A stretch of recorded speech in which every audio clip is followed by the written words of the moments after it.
ನಮಸ್ಕಾರ ಎಲ್ಲರಿಗೂ ಅನಂತ ಸ್ವಾದ ಚಾನೆಲ್ಗೆ ಸ್ವಾಗತ. ಇಂದು ನಾವು ಕರ್ನಾಟಕದ ಪ್ರಸಿದ್ಧವಾದ ಬಿಸಿಬೇಳೆ ಬಾತ್ ಹೇಗೆ ಮಾಡೋದು ಅಂತ ನೋಡೋಣ. ಅನ್ನ, ಬೇಳೆ, ತರಕಾರಿ ಮತ್ತು ವಿಶೇಷ ಮಸಾಲ ಸೇರಿಸಿ ಮಾಡುವ ಈ ಡಿಶ್ ತುಂಬ ರುಚಿಕರವಾಗಿರುತ್ತದೆ. ಬನ್ನಿ ನೋಡೋಣ. ಮೊದಲು ಒಂದು ಕುಕ್ಕರಿಗೆ 1 ಗ್ಲಾಸ್ ಅಕ್ಕಿ, 1 ಗ್ಲಾಸ್ ತೊಗರಿಬೇಳೆಯನ್ನು ಹಾಕಿ ಚೆನ್ನಾಗಿ ತೊಳೆದುಕೊಳ್ಳಬೇಕು.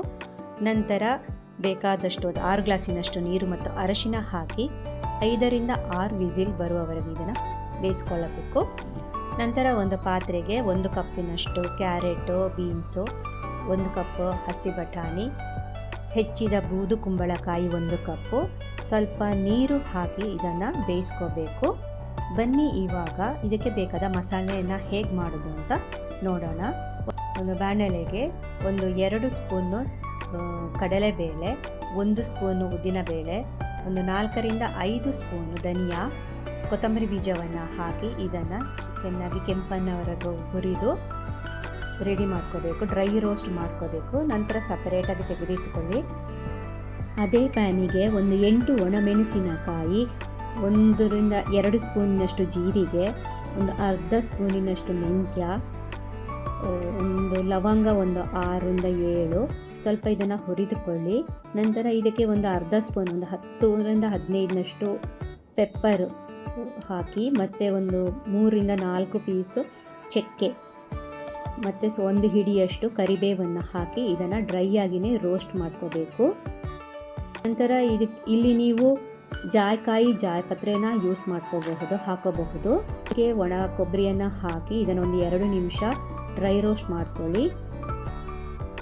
ಪ್ಲೇಟಿಗೆ ಟ್ರಾನ್ಸ್ಫರ್ ಮಾಡಿಕೊಂಡು ಆರಿದ ಮೇಲೆ ಮಿಕ್ಸಿ ಜಾರಿಗೆ ಹಾಕಿ ಇದನ್ನು ಪೌಡ್ರ್ ಮಾಡ್ಕೋಬೇಕು. ಏಲಕ್ಕಿ ಮತ್ತು ಇಂಗನ್ನ ಇದನ್ನು ಸೇರಿಸ್ಕೊಳ್ಳಿ. ನೋಡಿ, ಇವಾಗ ಬಿಸಿಬೇಳೆ ಬಾತ್ ಪೌಡ್ರ್ ರೆಡಿಯಾಗಿದೆ. ಬನ್ನಿ ರಾಯ್ತವನ್ನು ಹೇಗೆ ಮಾಡೋದು ಅಂತ ನೋಡೋಣ. ಒಂದು ಬೌಲಿಗೆ ಟೊಮೆಟೊ, ಈರುಳ್ಳಿ ಮತ್ತು ಕುಕ್ಕುಂಬರ್, ಸೌತೆಕಾಯಿ, ಕೊತ್ತಂಬರಿ ಸೊಪ್ಪು, ಮೊಸರು, ಉಪ್ಪು ಮತ್ತು ಹಸಿಮೆಣಸಿನಕಾಯಿಯನ್ನು ಹಾಕಿ ಮಿಕ್ಸ್ ಮಾಡ್ಕೊಳ್ಳಿ. ಇವಾಗ ಸಿಂಪಲ್ ಆಗಿರುವ ರಾಯ್ತ ಇದಕ್ಕೆ ರೆಡಿಯಾಗಿದೆ. ಇವಾಗ ಬೆಂದಿರುವ ತರಕಾರಿಗೆ ಹೆಚ್ಚಿದ ಟೊಮೆಟೊವನ್ನು ಹಾಕಬೇಕು, ಅರ್ಧ ಕಪ್ನಷ್ಟು. ನಂತರ ಅರಶಿನೂ ಹಾಕ್ಕೊಳ್ಳಿ, ಅರ್ಧ ಸ್ಪೂನಿನಷ್ಟು.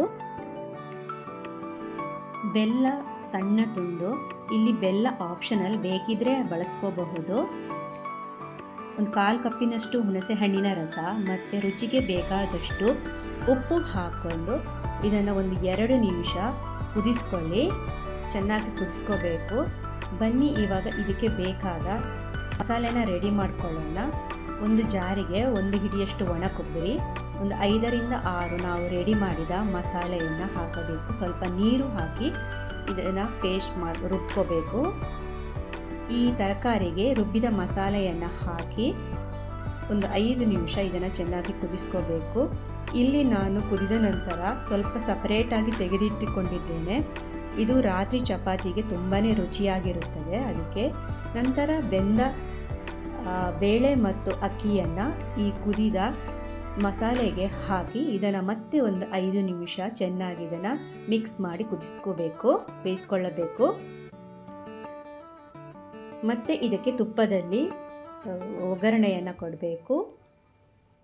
ಉದ್ದಿನಬೇಳೆ, ಸಾಸಿವೆ, ಒಣಮೆಣಸಿನಕಾಯಿ, ಕರಿಬೇವು ಮತ್ತು ಕೊತ್ತಂಬರಿ ಸೊಪ್ಪು ಹಾಕಿದರೆ ಬಿಸಿಬೇಳೆ ಬಾತ್ ಈಗ ರೆಡಿಯಾಗಿದೆ. ಈ ಬಿಸಿಬೇಳೆ ಬಾತನ್ನು ಬಿಸಿ ಇರುವಾಗಲೇ ಮೊಸರು ಬಜ್ಜಿಯ ಬೂಂದಿ ಕಾಳಿನೊಂದಿಗೆ ಸರ್ವ್ ಮಾಡಬೇಕು. ರುಚಿಯಾದ ಕರ್ನಾಟಕದ ಸ್ಪೆಷಲ್ ಬಿಸಿಬೇಳೆ ಬಾತ್ ಈಗ ರೆಡಿಯಾಗಿದೆ. ಈ ವಿಡಿಯೋ ನಿಮಗೆ ಇಷ್ಟ ಆದರೆ ಲೈಕ್ ಮಾಡಿ, ಶೇರ್ ಮಾಡಿ ಹಾಗೂ ನನ್ನ ಚಾನಲ್ಗೆ ಸಬ್ಸ್ಕ್ರೈಬ್ ಮಾಡಿ. ಧನ್ಯವಾದಗಳು.